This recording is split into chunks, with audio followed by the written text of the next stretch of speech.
Come on, Piglet. Oh no! What was I talking? Hello, Pooh Bear.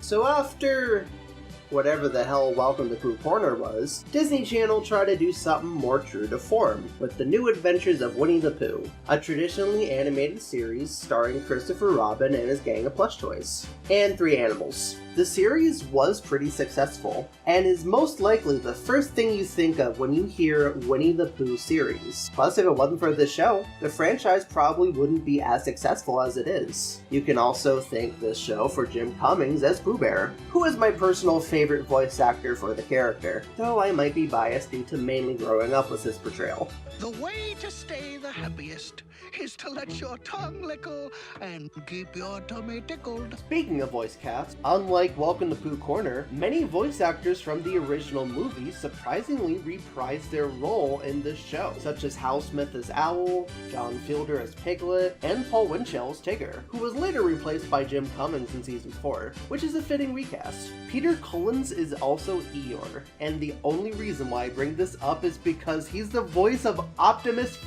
Prime. I never got into the Transformers franchise, but it's so fascinating how one person in one point in time voiced these 2 drastically different characters. Instead of an educational show, New Adventures is more entertainment based. It's much more character focused, and the stories work around the characters instead of against them, which I believe is Winnie the Pooh at its best. All of the characters are true to their forms, and feel very faithful to the original movie, which makes sense since the whole show is named after it. The only real addition is Gopher, who was in the original movie, and makes quite a bit of appearances in this show. I'll be blunt, I never liked Gopher. I feel like he was an unnecessary addition to the franchise that they quickly forgot about. And the fact that he was meant to replace Piglet makes his existence even more insulting. However, he is best handled in this show, and it does try its best to make his inclusion more organic. New Adventures is probably the most zany edition of Winnie the Pooh, relying quite a bit on slapstick comedy and sometimes bizarre premises to make things interesting. Most of the stories are very simple in nature and don't go that bizarre, like the gang trying to cheer up Eeyore, or Owl not remembering how to fly. But some are more out there, like an entire Western episode and one with a village of piglets. Hell, they even explore outside the 100-acre woods sometimes, like going to a theater, a grocery store. There's even a ton of episodes that take place in Christopher Robin's room. Speaking of which, I forgot to mention that this show is more Americanized than the movies, which can be very divisive. Most of it isn't noticeable, but some of the stuff in the shows feel very Western coded, such as the whole Western episode I mentioned earlier. The most noticeable change has to be Christopher Robin's voice, since he doesn't have his British accent in this. There now, did I get your tail back on properly, ER? I'm gonna take care of the neighbor's dog for the whole day. Since I watched this show a ton as a kid, in high school I honestly didn't know he had a British accent.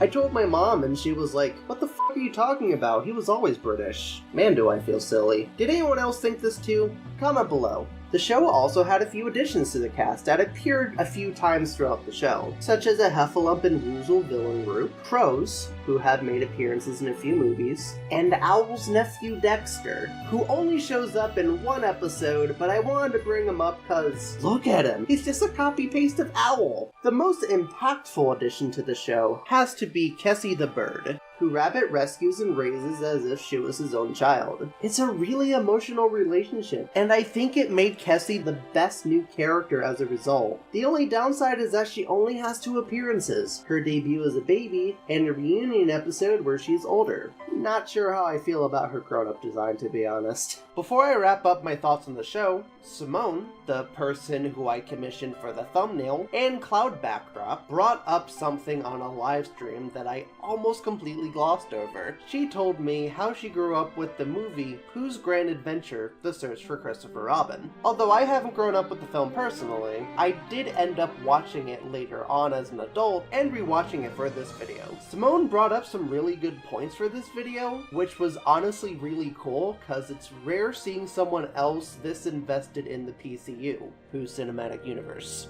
I almost didn't mention it just in case I wanted to do another longer video where I talk about all the movies, but a few thoughts wouldn't hurt. Pooh's Grand Adventure is a film where Pooh and the gang try to search for Christopher Robin, who has been dragged away to the dreaded skull. The best way I can describe this movie is a more cinematic version of New Adventures. It has the same voice cast, except Christopher, who is actually British this time, so if anything, it improves upon it. Same type of humor, same yet slightly upgraded animation, and even the same heart. I say this film is all of New Adventures' best qualities wrapped into one feature film.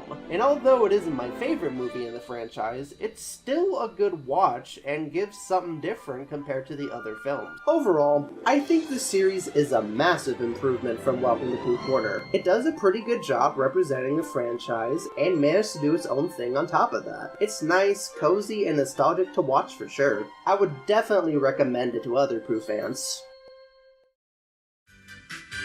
Stay tuned as Sab learns not to judge a book by its cover in the Book of Pooh.